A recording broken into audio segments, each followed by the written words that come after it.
We are often told to be kind, to put others before ourselves, and kindness is indeed a strength.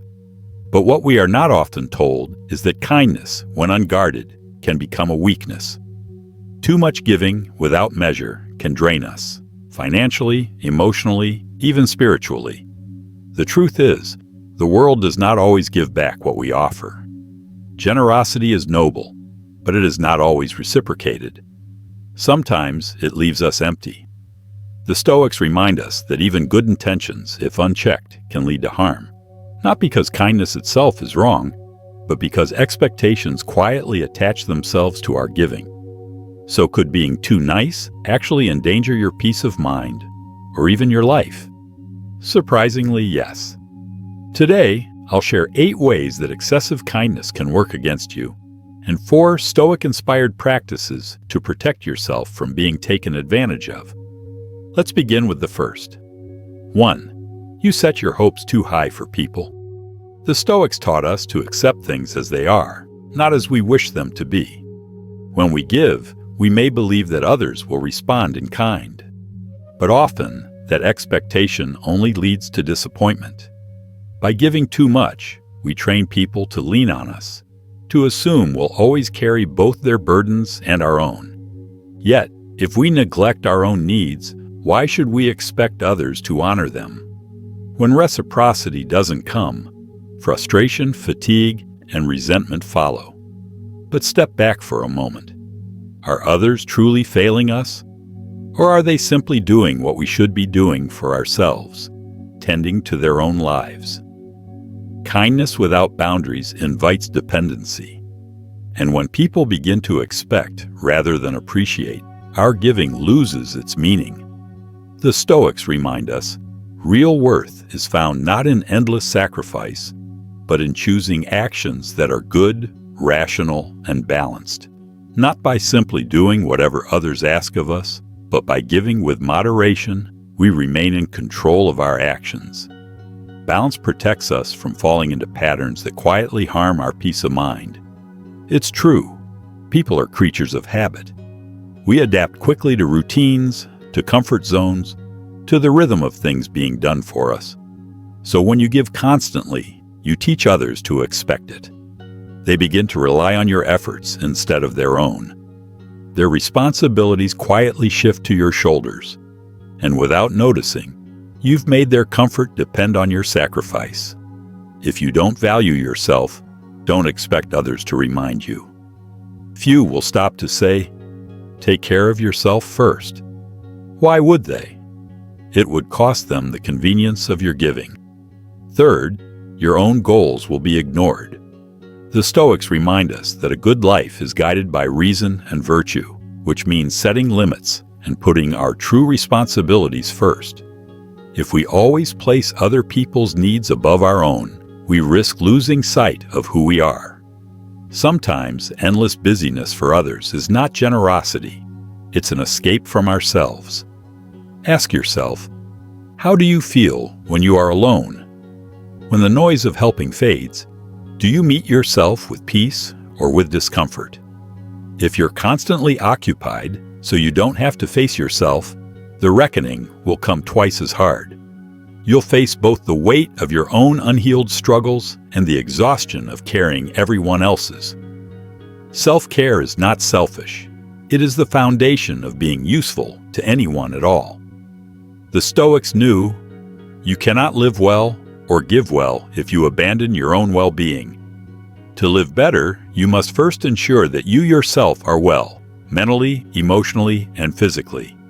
You cannot pour from an empty cup.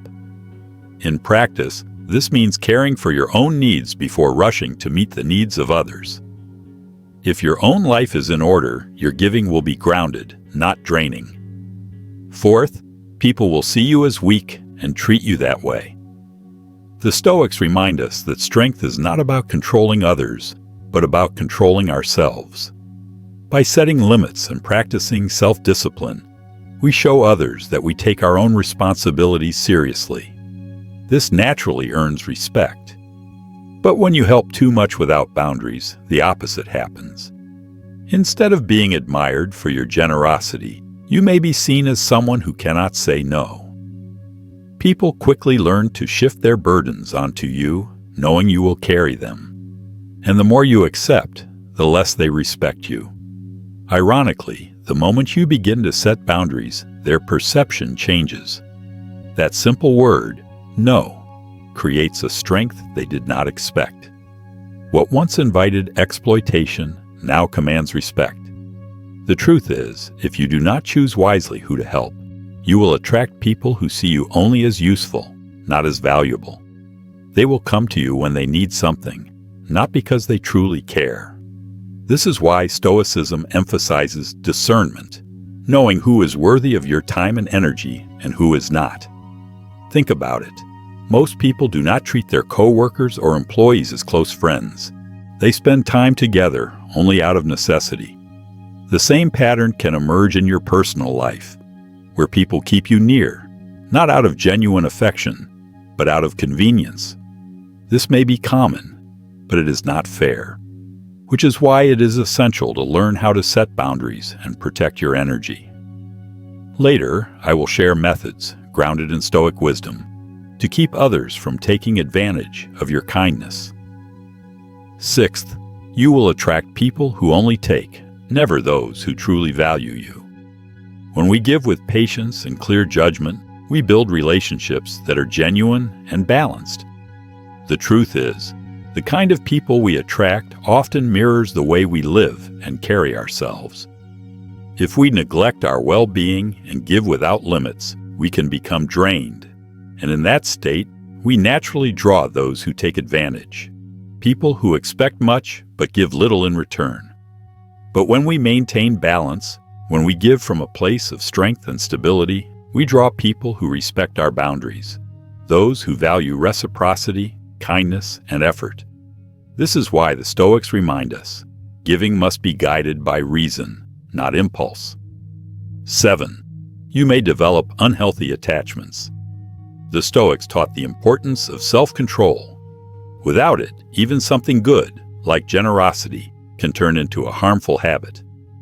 When scarcity or longing takes root in our lives, the desire to fill that gap can become addictive. This is why many fall into excess, whether with food, drink, gambling, or even constant distraction. Often, the people who care about us notice first. They may gently point out our overindulgence, and our first reaction may be defensiveness, denial, even anger. Yet the Stoics would urge us to pause and listen. A true friend speaks not to harm, but to guide us back to balance. If we can hear their words without pride getting in the way, we can prevent small habits from becoming destructive chains. 8. People may begin to hesitate around you. Stoicism teaches that we should do what is right regardless of how others perceive it. But when we give excessively without principle or measure, people may begin to feel uneasy. They may question our motives or doubt whether our kindness is genuine. In the end, even our good intentions can be misinterpreted. By giving with balance, rooted in reason, guided by virtue, we avoid this trap. We learn to give without expectation, to help without losing ourselves, and to live in a way that earns respect naturally. When we live by our beliefs and principles, we create a character that can withstand judgment, suspicion, and even false accusations. The reality is, genuine kindness is rare.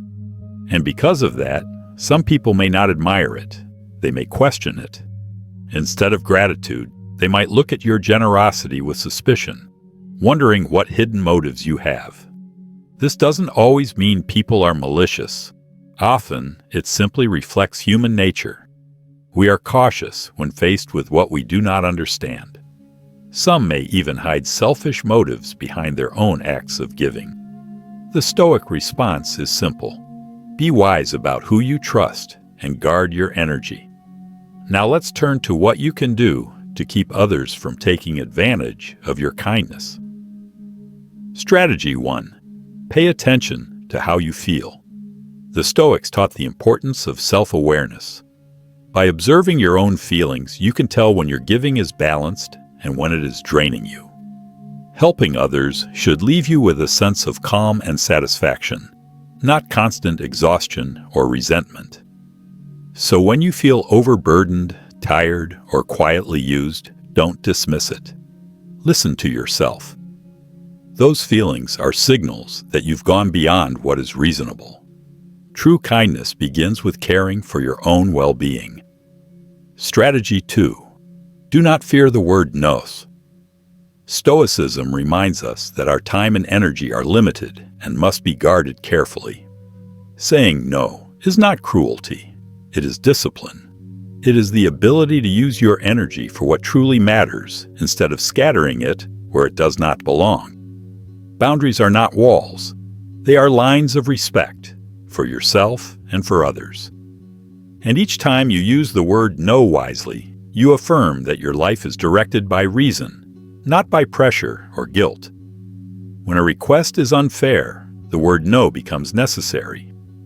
We often associate no with rejection or negativity, which makes it difficult to say. But the truth is, if we never use this word when others demand more than we can give, resentment and fatigue will quietly take over our lives. Practice saying it, even to yourself in the mirror, so that when the moment comes, you can use it with clarity and without guilt. Think of no not as cruelty, but as a way of protecting your freedom and avoiding unnecessary burdens. Strategy 3. Guard time and space for yourself. The Stoics valued self-discipline and self-respect. This means giving yourself permission to rest, to recharge, and to do the things that bring you peace, whether it's exercise, reading, drawing, listening to music, or simply enjoying a quiet cup of tea. Take this seriously enough to schedule it. Make time each day or each week that belongs only to you. If someone asks for help during that time, you have the right to decline, kindly but firmly. Or, if you prefer, you can offer another time that works for you, but with clear limits. This way, you honor both your responsibilities and your well-being. Strategy 4. Recognize and step back from those who drain you. The Stoics taught that wisdom includes knowing what relationships are healthy and which are harmful. Some people give energy, encouragement, and strength. Others only take, leaving you weary and unsettled. These are what we might call energy drainers. If you allow them constant access to your life, they will consume your time and peace without giving anything meaningful in return. The Stoic response is simple: maintain distance. By stepping back, you protect your health, preserve your focus, and show self-control in how you manage your relationships. An energy thief cannot be helped by endless listening or endless giving. These are the people who surround you with constant complaints, who see life only through problems and catastrophes. Even if their issues were resolved, they would resist letting go of their misery, because the habit of complaining has become their comfort. The Stoics remind us that the best measure in life is balance, the middle path. Generosity is no exception. If we give too little, we appear selfish. But if we give without limit, we exhaust ourselves, drained of time, energy, and even resources. True wisdom lies in moderation, knowing when to serve others and when to protect yourself. So lean toward balance. Respect your needs as much as you respect the needs of others. And when in doubt, remember the power of a single word: no. It is not rejection, but a boundary, one that preserves your freedom and keeps your kindness genuine. We've reached the end of this journey. I hope these insights serve you well and help you practice kindness with strength, not weakness. If this message has resonated with you, consider giving it a like, so others may also discover the practical wisdom of Stoicism. And if you haven't already, subscribe for more reflections on how to apply Stoic philosophy to your daily life.